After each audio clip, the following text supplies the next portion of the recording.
Hi, I'm Brendan McMahon from Ohio, and this is my Tower of Orthanc and Mines of Isengard. So this is an incredible display here. We actually covered your original tower, I think 10 years ago now, Yeah. and you're back bigger and better than before. Yeah, I built it 10 years ago, just the tower, and it was always a goal to build the rest of the area. So that's what I did, and it's basically a 10-year anniversary type thing. Yeah. Incredible. Well, let's start here with kind of this portion of the build. Take us through kind of what's happening back here.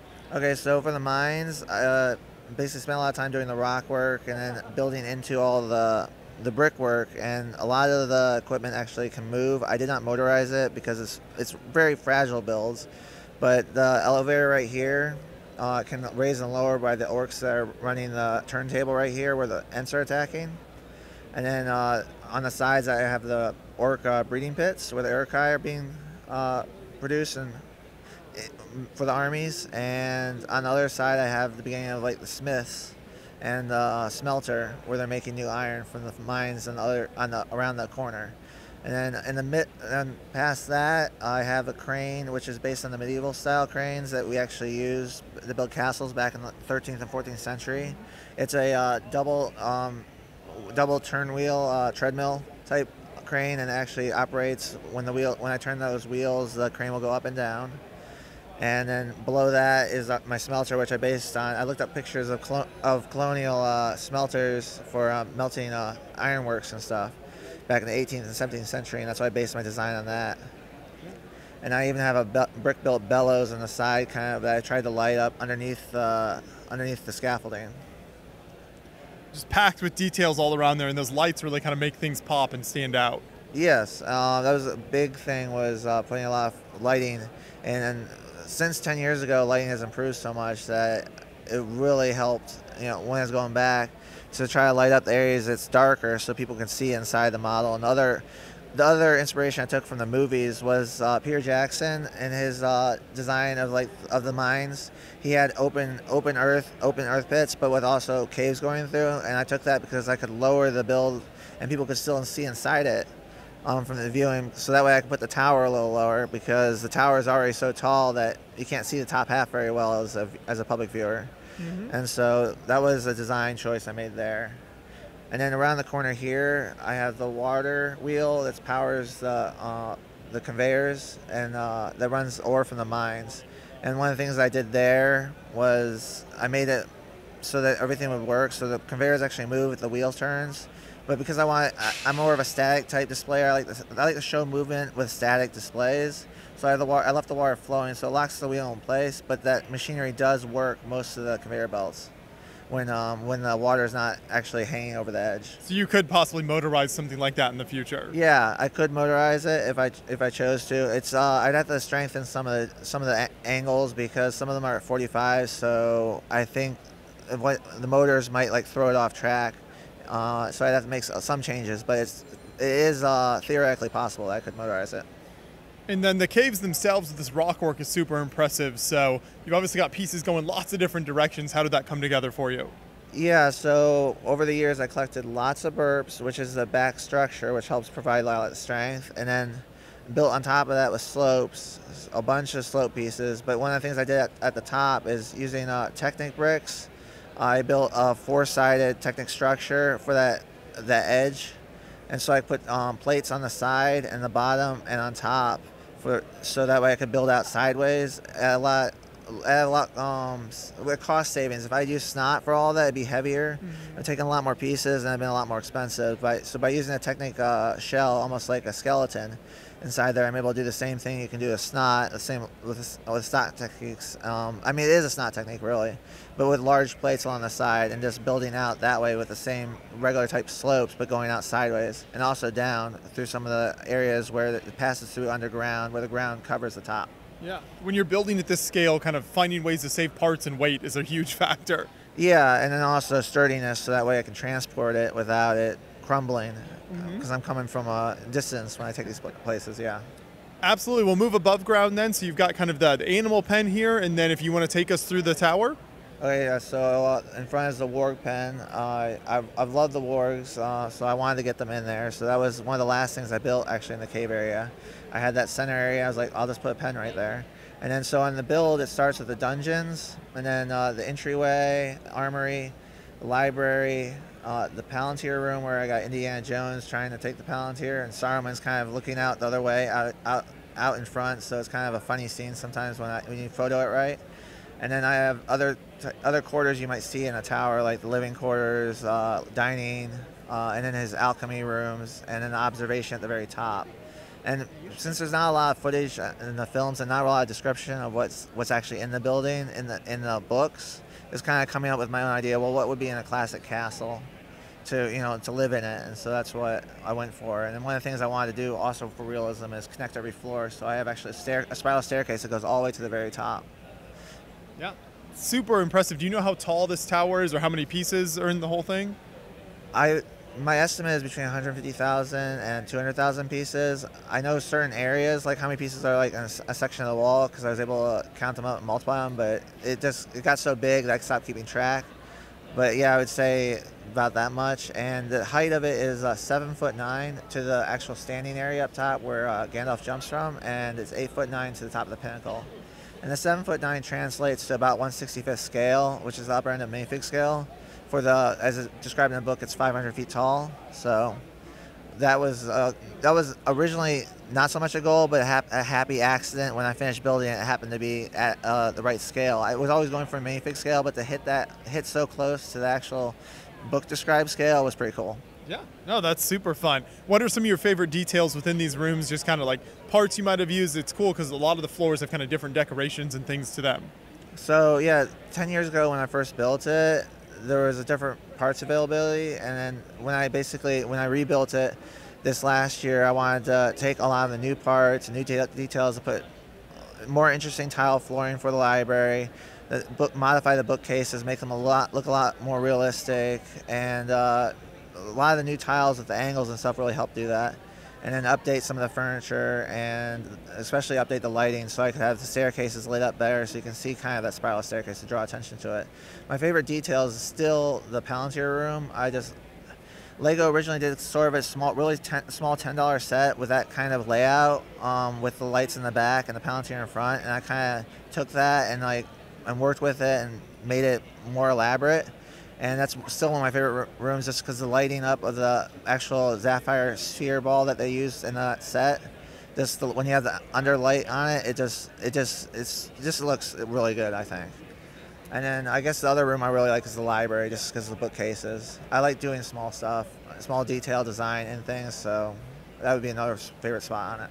Yeah, that's what I think is so cool about a display like this. Obviously, the overall display is huge and captures kind of the grandeur of this scene, but then you've got those really nice kind of small details that people can come and pick out. Yes, thank you. And then we'll move around towards the other side here, and you get this kind of sharp contrast with all of this lush greenery to the rest of the build. So take us through this section. Okay, so kind of to cover the base of the overall, why I did it this way is I wanted to cover multiple scenes from the book. So if you're standing from the back side and you follow clockwise around, it progresses through the story. So where the greenery starts here right after the ends, which is the very end, that's kind of the starting point. So when you wrap around, you have Gandalf arriving, and then Saruman's on his balcony looking out over his area, and right below him are the orcs tearing up the tree, which kind of goes with that scene in the movie where the orcs are starting to tear it all apart. And then wrapping around, and then you have the mines, and with the mines, you go right back up, and then Gandalf's on his eagle, jumping off to escape Saruman to warn Frodo, escaping the eagle, and then screaming back down. It jumps all the way to the scene where the Ents are attacking. And so I love nature. I love gardening as my other hobby. I have a massive garden behind my house, and so it was an opportunity to really do a lot of greenery by doing this part, and I think it contrasts really well with the black. So you have the imposing wall in the front and a tall tower and a bunch of greenery in between. I think it really highlights the color, because black is something that often gets lost when you're looking at something. It's really hard to build all in black, and so in order for that detail to pop, you need other colors around it for it to contrast off of. Mm-hmm. Absolutely. Take us through some of your tree designs here and kind of how these came together for you. So the trees, back in 10 years ago, I had much simpler trees, and since then Lego has released so many new parts in the right colors to make more intricate and detailed trees. The biggest change was when they released the A-frame, and then started releasing some of the Technic parts in reddish brown.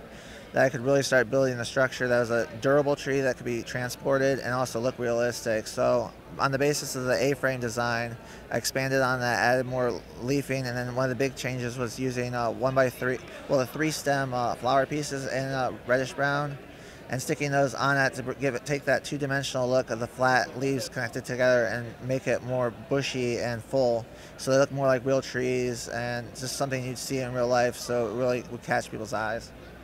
And I think, and a lot of the stuff about the trees is, a lot of it is very much something you can go to your Lego store, at least currently, and get a lot of the parts for it. And so while it's part intensive, it's actually cost effective to make a really realistic tree and not have to spend too much money.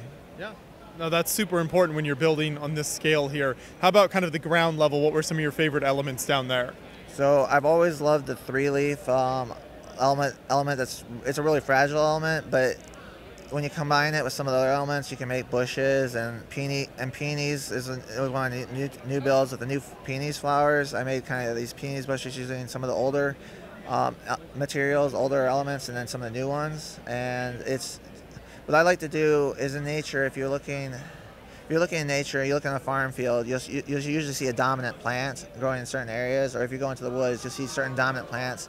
So I like to take and organically spread like the same type of plant in similar areas and have them flowing into each other, rather than mixing a whole bunch of different types of plants.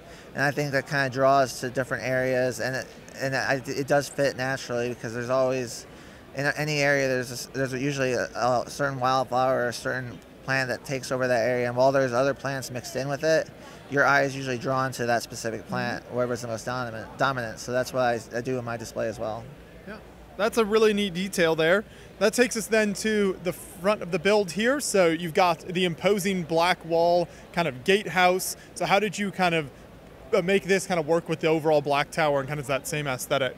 So yeah, in the movie, they have very much more of a man-made, less imposing wall, and also in the book, kind of doesn't really reveal what color it is. And so my main thing is so I work in cabinetry, carpentry is my regular job, and one of the things we do is when we have like white cabinets is a black base and then black countertops, and it frames it.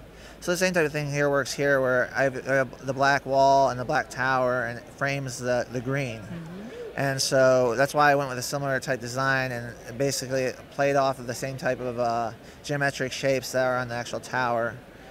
This is my own inspiration, because I haven't really seen other material like depicting the wall this way necessarily, but I think it really works.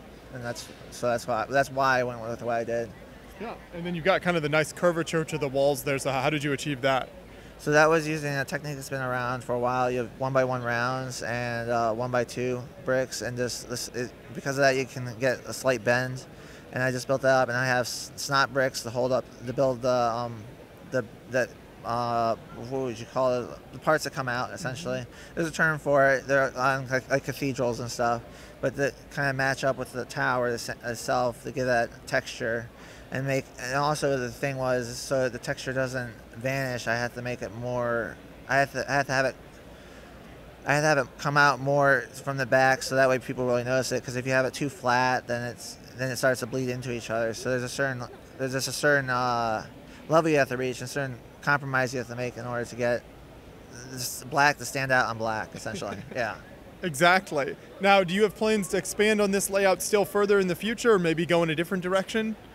This is, I think, the final version. This is what I dreamed up. This is what I wanted to do when I first started this project 10 years ago, and so I think I'm really at where I want it to be. I plan on taking it to other conventions around my area, like at least no farther than 6 hours away. So I plan on showing it there. I plan to make some changes, some additions to lighting, but I think I'm at where I want it to be when it comes to the main builds. Yeah, and I noticed you got an award here too for the display this year. Yes, I feel very honored and appreciative that people have really given a lot of feedback. I've had a lot of Lord of the Rings fans come and just be very impressed by it, and it's been amazing, and it's been amazing talking to people and just hearing their stories, because I loved the movies when I was a teenager, and people have all said I've like captured like everything they felt about it, and so it's just been a really nice time. Yeah. Incredible work here. Thank you so much for continuing to expand on this and for bringing it out to the show. I appreciate it. Yeah, thank you.